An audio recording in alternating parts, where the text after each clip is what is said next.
Hello भाई बहनों, जय भीम नमो बुद्धाय।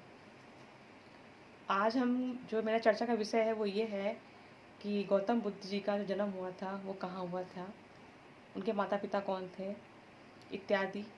आगे इसी विषय पर हमारी चर्चा है। तो गौतम बुद्ध जो थे उनका जन्म सिद्धार्थ गौतम शुद्धोधन के घर में जन्मे थे। उनके जन्म की कथा कुछ इस प्रकार से है, सुने।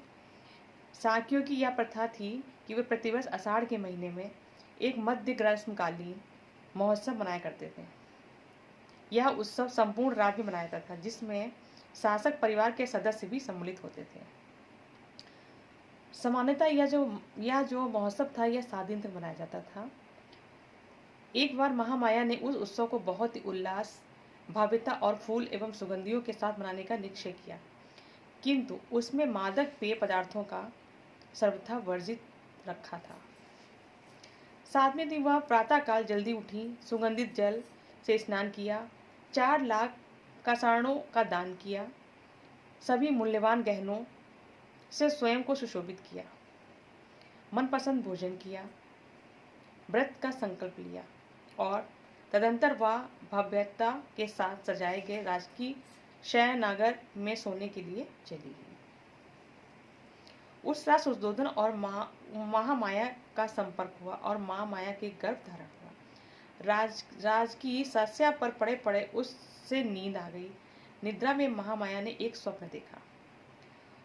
उसने स्वप्न में क्या देखा? उसने स्वप्न में देखा कि वह अपनी शस्या पर सो रही है। चतुर्दशी महाराजिक देवता उसकी शस्या पर उठाकर ले गए। उन्होंने उससे ले जाकर हिमालय क्षेत्र में एक विशाल साल वृक्ष के नीचे रख दिया। ये देवता पास ही खड़े हैं।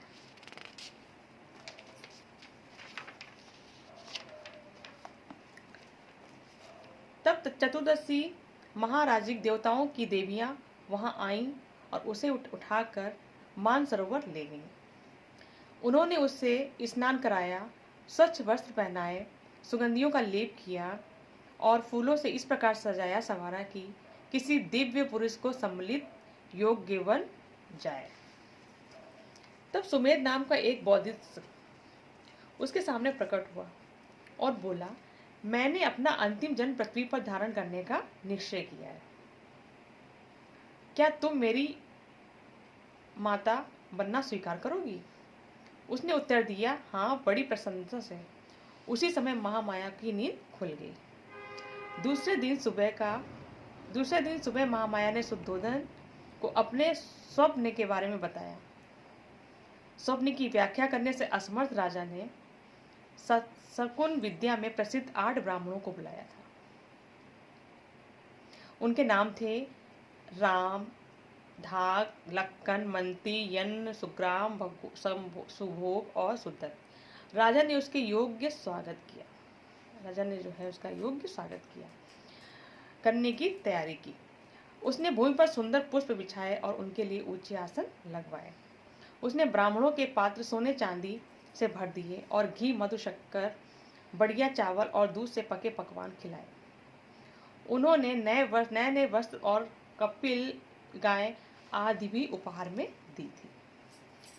जब ब्राह्मण संतुष्ट और प्रसन्न हो गए तो शुद्धोधन ने उन्हें महामाया का स्वप्न कह सुनाया और पूछा, मुझे बताइए इसका क्या अर्थ है?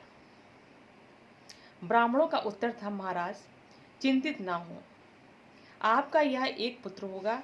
यदि वह गृहस्थी में रहेगा तो चक्रवर्ती राजा होगा, और यदि गृहस्थ त्याग का सन्यासी हो गया तो वह संसार की भ्रांति और अंधकार का नाश करने वाला बुद्ध होगा। बौद्धिस्ट को पात्र में रखे तेल की तरह महामाया 10 चंद्रमास तक अपने गर्भ में धारण किए रही। प्रसव का समय समीप आया तो उसने अपने मायके में जा करके शिशु को जन्म देने की इच्छा व्यक्त की। अपने पति से उसने कहा, मैं अपने पिता के घर देवदा जाना चाहती हूँ। शुद्धोधन ने उत्तर दिया, तुम जानती हो कि तुम्हारी इच्छा पूरी की जाएगी। कहारों द्वारा उठाई गई स्वर्ण पालकी में बिठाकर शुद्धोधन ने अपने अनेक सेवक सेविकाओं के साथ महामाया को उनके पिता के घर वो भिजवा दिया था।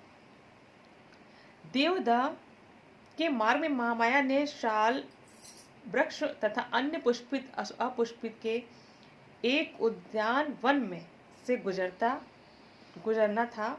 वह लुम्बिनी वन कहलाता था।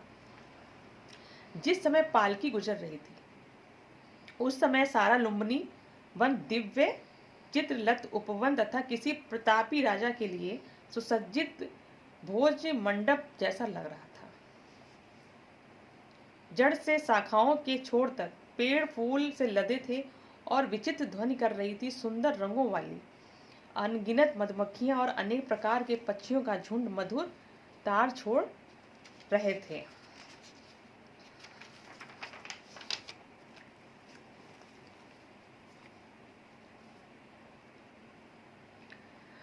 यह मनोरम दृश्य देखकर महामाया के मन में इच्छा प्रकट हुई कि वह कुछ समय तक रुके और मनोविनोद करें। अतः उनकी पालकी उठाने वालों की आज्ञा दी कि आप उसकी पालकों को शाल उद्यान में ले चलें और वहां प्रतीक्षा करें। महामाया की पालकी से उतरी और चलकर एक सुंदर शाल वृक्ष के नीचे पहुंची। मंद मंद बह रहा सुखद पावन वृक्षों की शाखाओं को छोड़ रहा था, जिससे वे ऊपर नीचे की ओर हो रही थी। महामाया का मन हुआ कि उसमें से एक शाखा को पकड़ ले। संयोग बस एक शाखा इतनी नीचे झुक गई कि वह उसे पकड़ सके। महामाया पंजों के बल खड़ी हो गई और उसने वह शाखा पकड़ ली। तुरंत ही शाखा हिली और उसके साथ वह भी ऊपर की ओर उठ गई। उसके झटके से महामाया को प्रसव वेदना होने लगी।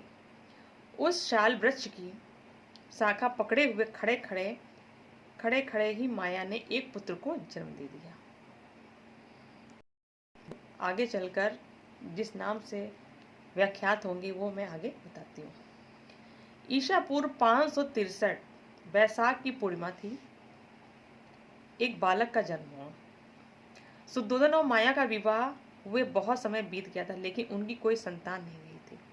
अंत में उन्हें जब पुत्र लाभ हुआ तो शुद्धोधन उनके परिवार तथा साकियों द्वारा बहुत हर्ष धूमधाम समारोह पूर्वक पुत्र का जन्मोत्सव उन्होंने मनाया था।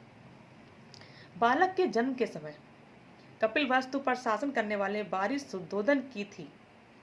वह राजा की उपाधि से गौरवान्वित हो रहा था। स्वाभाविक तौर पर बालक भी राजकुमार ही कहलाया।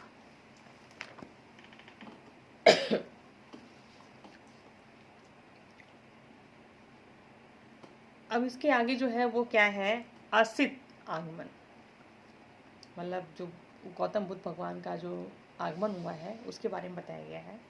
तो जिस समय बालक का जन्म हुआ था उस समय हिमालय के असित नाम के एक बड़े मुनि रहते थे। असित मुनि सुना कि देवतागण बुद्ध शब्द के उच्चार से आकाश को गुंजमान कर रहे थे। उन्होंने देखा कि वे अपने वस्त्रों को उछालते हुए प्रसन्नता के मारे इधर उधर घूम रहे थे। वह सोचने लगे, क्योंकि मैं वहां जाऊं और उस स्थान का पता लगाऊं जहां बुद्ध ने जन्म ग्रहण किया है। असित मुनि ने समस्त जल बुद्धि और अपनी दिव्य दृष्टि डालते हुए देखा कि शुद्धोधन अपने घर में उस दिव्य बालक को जन्म ग्रहण किया था और वह अपनी प्रभा से प्रकाशमान हो रहा था। उसके ही जन्म से देवतागण रोमांचित हो रहे थे। इसलिए वह महान मुनि असित अपने भांजे नरदत्त के साथ उठ खड़े हुए चलकर राजा शुद्धोधन के घर आए और उनके महल के द्वार पर आके खड़े हो गए। अब असित मुनि ने देखा कि शुद्धोधन के द्वार पर लाखों आदमी एकत्र खड़े हैं और द्वारपाल के पास गए और बोले, हे पुरुष, जाओ और राजा को सूचना दे दो कि द्वार पर एक मुनि खड़े हैं। तब द्वारपाल राजा के पास गया और हाथ जोड़कर बोला, राजन, द्वार पर बहुत आयु के एक वृद्ध मुनि खड़े हैं और आपसे भेंट करने के लिए बहुत ज्यादा इच्छुक हैं। राजा ने असीमित मुनि से बैठने के लिए उचित आसन की व्यवस्था की और द्वारपाल से कहा कि मुनि के अंदर आने दो। मुनि